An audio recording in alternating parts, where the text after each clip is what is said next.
Hello. Are you John? Yeah. Hey John, I'm Okay. Chrissy. I'm from Journey Mental Health, and this is Elizabeth. I'm Elizabeth. Hey, how you doing? Good, good. Hey, are you recording us? Yes. We prefer to not be recorded today. You're being recorded up there too. We're recorded up there too. Okay. Yeah, there's a camera right above your head. Okay. All right, like a Ring doorbell. Yeah, it type of records thing. 24/7. Like every minute. Every minute of the day is recorded. Okay. All right. Well, we just stepped out because we were asked to check in on you. Who Sounds asked you to do that? It sounds like you went to Middleton Police and had some concerns maybe a few days ago. And we just wanted to make sure, that you were doing okay and see if there's anything we could help with. Okay. That is so kind of you. I do believe that this is a form of harassment. I just want to say that before you. I know your mind immediately has a response to that. But I do believe that's like a form of harassment. I didn't do anything at the Middleton Police Department to warrant a mental health call. I think that's like when someone's really smart and they tell the truth. I think a way to harass that person or to upset like smart people is to insult their intelligence. So tell people they have a mental health disorder. So I don't lie. I've been telling the truth every single time I go to Middleton. If I have to go to the department, I usually respond with honest events or the truth, the history, whatever history I have to bring to the department. I usually am very honest about it because I know you can be caught. You can be caught lying easily, and you can be caught telling evidence to support you being honest.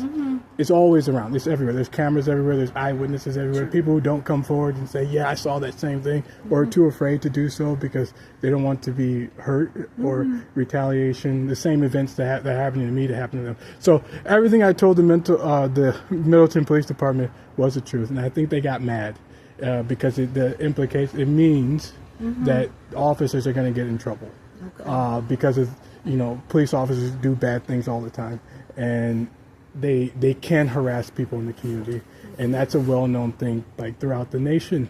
Like every time people say these officers are doing nothing and someone chooses to look into it, people find out that hey, those officers were doing bad things. They were harassing somebody, and that's inappropriate.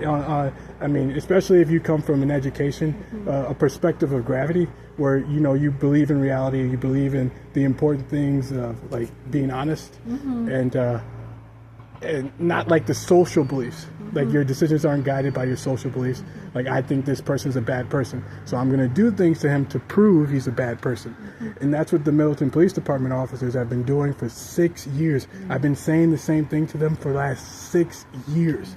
I've told so many times to them and the public that these officers are purposefully stalking and harassing me every single time I drive through Middleton for a short period, to go through Middleton, go somewhere else, or to shop, or to eat, or to work in the city. These officers are harassing me, and they do it for the convenient excuse. I think he's a bad person, so I'm going to do something that will cause him to do something violent or to get mad on his way to work, to be mad on his way to the coffee shop, to be mad on his way to anywhere around people. I'm sorry that. And I think they retaliated because I think they know I'm telling by sending you guys here. Well, we're just here to help, and certainly we don't need to stay and have a long conversation. We just wanted to make. Why'd you come out here? We just wanted to make sure you were doing okay. Wanted to offer any support if you needed it, and that's all.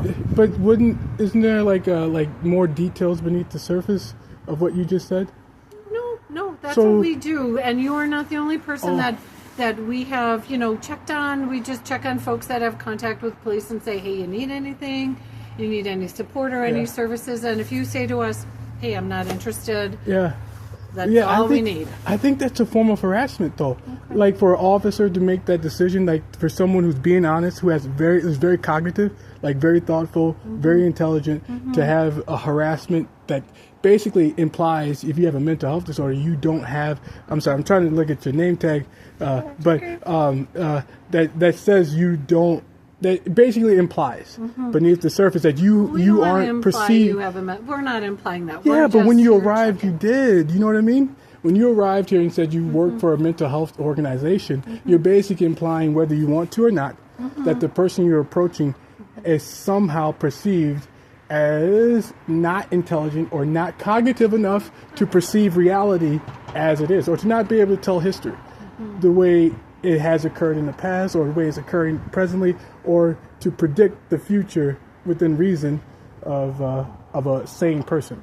So, well, it sounds like, John, you're feeling like, you know, us being here isn't anything that you would like at this time, and anything that we could, you know, nothing we could help you out with, and that's absolutely fine. Yeah. We can certainly step away. Okay. We don't need to take up any more of your time. I would appreciate it if any police department calls you guys again, to go talk to them. Okay. To return the favor that they're trying to, the insult. That we don't return the insult. The insult. Okay. They're insulting my intelligence or trying to hurt my feelings. Okay. With sending somebody to my house, and or like to sending someone here is an insult, especially someone from a mental health organization. Well, I hear you, and we'll definitely do that. We'll make note of that for sure. Okay. All right. Please, well, we appreciate your time. Thank you.